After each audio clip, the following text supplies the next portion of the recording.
njagala okwebaza Katonda yanyambula ekivume Setaani kye yali antaddeko ekyokubeera nnamwandu Mukama n'akinyambula mu myezi 6 nga twamakamala okuziika Mukama n'aleeta Boazi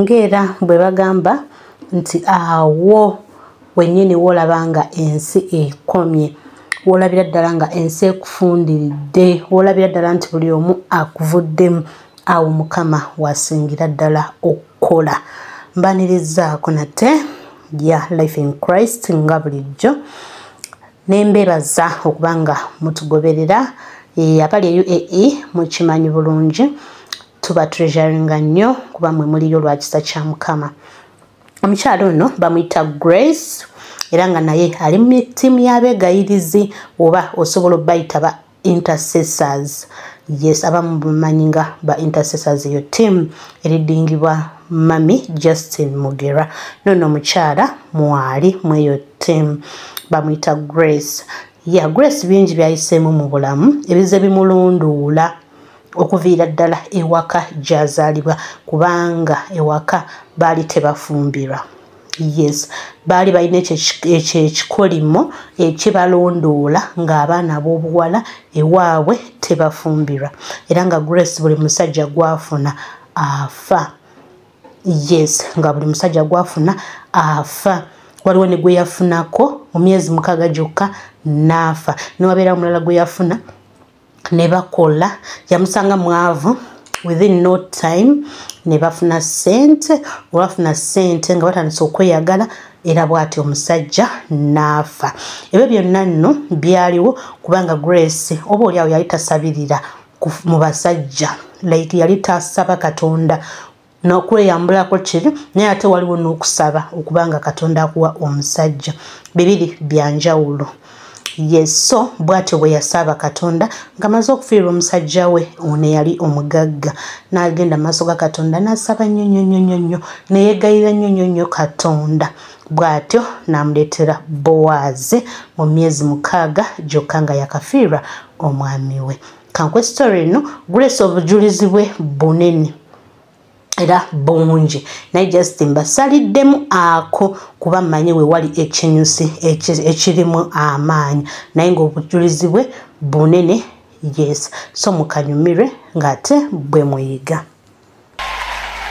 mpita mu bumpipi obujulizi bwange bwamala ennaku 3 ku mwamusawanika naye kanjogereyo katono nakula ndi mwana mulokole naye ng'ewaavu ewaffe nga tuli baavu nnyo neŋŋamba obwavu bwa wano ŋŋenda buwangula nga nfunye musajja mugagga so obuvubuka bwange ne mmala ebbanga nga ndi mu kuvuya era ne nzaala omwana nga ndi mwana wa musumba ne nzaala omwana mu musajja omufumbo twalina eŋŋombe egamba nti ffe tuteeka okugulu we tulaba Mukama waffe yeebazibwe nga tugamba ffe tuteeka leege we tulaba tetwagala basajja banaku balokole bannange leege nayo ne nsalirayo Mukama waffe yeebazibwe amagoba ge najjayo gaali ga mwana ne ŋŋamba kati ono omufumbo biganye kanfune singa alina kasente Mukama yeebazibwe nenfuna singo yalina sente yali injiniya w'amaanyi nanyanjula omwana w'omusumba saalinda mbaga neŋŋenda mu maka g'omusajja era nensiibula mikwano gyange ne mbagamba nze temunsabira kati munneebalizeeko bwebaliza kyawedde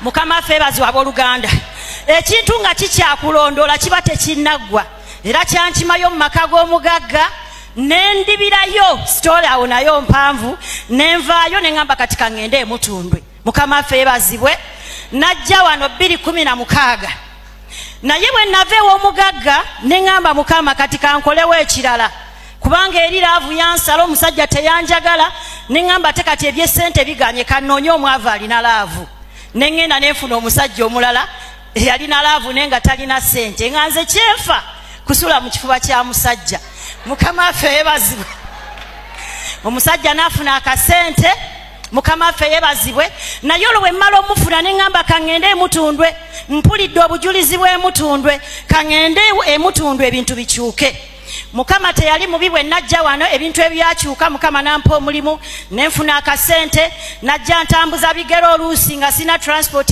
Mukama emmotoka nampa Mukama n'akyusa obulamu Mukama waffe yeebazibwe naye kali nekasigalamu nensigaza ekisajja kyange neŋŋamba kansigaze omusajja ono. Omusajja yali omwavu n'afuna ssente naŋŋamba kati kaŋŋende nkuwase. Mamange n'agaana kuba mukyala musuma naŋŋamba nedda linda Katonda. Neŋŋamba ono maama asaaga si yajja obeera nange. Mukama waffe yeebazibwe. Siibalwise y'akaseera katono omusajja oyo n'afa nga ssente ziweze nga njagadde nnyo ssente n'akola kinaafa. Nze Grace Maza gwayogerako ebiseera ebisinga mu beegayirizi. Mukama waffe yeebazibwe. Bwe yafa abantu b'omusajja ne banneefuulira ne bagamba nze musse. Buli kintu kyonna kyonna kye twali tukoze ne bakitwala. N'obwange Mukama bwe yali ampadde ne baagala obbutwala. Mukama waffe yeebazibwe. Naye mu kuziika Maza yajja nga nzijjudde ennaku, nali maze ennaku 3 nga baŋŋambye sirina kunaaba. Nga sinaaba omumwa gwafa, sirya nga shuga zonna zidropinze ngenda kufa. Musumba Kasirye n'agamba Maza agenda ejjinja olabe Grace baŋŋambye tali bulungi. Maza najja nampa juyisi n'ayogera ebigambo bino mu kutu kwange. Naŋŋamba mwana wange Grace, njagala osanyuse Yesu, njagala Bamisiri bano balabe Yesu wo, njagala. Naŋŋamba olunaku lujja kutya otunule emabega ogambe Mukama weebala olunaku luno olw'ekizikiza olubaddewo. Mukama yeebazibwe. Nebaza Katonda bwe nakwata ebigambo bya Maza. Maza teyanzikiriza nagenda ku ntaana, nze saagenda kuziika. Nanzijjayo n'abantu be nali ngenze nabo Maza naŋŋamba tuveeyo tugende. Nenkomawo e Kampala. Neŋŋamba Yesu gwe yayogedde okuyita mu muweerezaawo ogenda kunsanyusa. Nenjogera n'olulimi lwange neŋŋamba Mukama ogenda kunsanyusa Desemba. Omusajja yava Desemba 2019.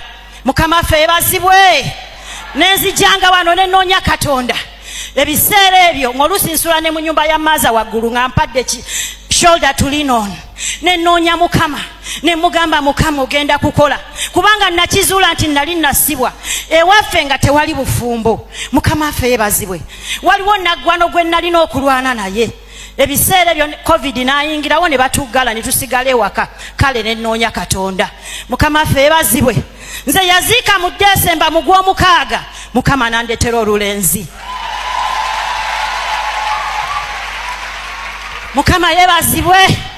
Nanoonya Mukama waliwo ekyawandiikibwa Daddy kyatera okwogera kiri mu Isaaya 40:24-25 nti n'omunyago gw'ab'entiisa guliteebwa n'awambibwa olw'ensonga baliggyibwayo. Neŋŋamba Mukama nayagala basajja b'abendi nakola bingi naye n'abawambibwa olw'ensonga bagenda kuteebwa nange mwendi nenkyesibako. Mukama yeebazibwe. Mukama naŋŋamba Grace weyambula ebizito wa nalina suitcase ya X ng'ejjudde oli engineer ng'erimu engoye ennungi. Mukama naŋŋamba zigabe nenzigaba. Ekiro ekyo nendootanga nali mu kibira emyaka 15. Mukama nanzijjayo nga nali nkuumibwa abasirikale abacepe. Mukama yajjira mu maama wange nemanya oyo Mwoyo Mutukuvu nenvaayo mu kibira. Enkeera nendaba olugalo lwava mugulu ne lunyiga amasira ne gajjula akataasa ne gagenda mu nnyanja nayo nejjula amasira nga bandoga ekidibo. Mukama yeebazibwe abooluganda. Akaseera katono nnyo nga maze oloota ebirooto naye nga nsula nsaba. Mukama nampa omwana nampa olulenzi ne lujja ne luŋŋamba Grace. Nasooka muloota mu kirooto nga ŋŋamba ŋŋenda kujja to papa ŋŋenda kujja gwe mukyala wange. Mukama waffe yeebazibwe. Bowazi bwe yantuukako nenkaaba ne mubulira ebyange byonna ne mugamba munnange navuya nnyonzi waliwo ate ne yabaddewo naye ate yagenda.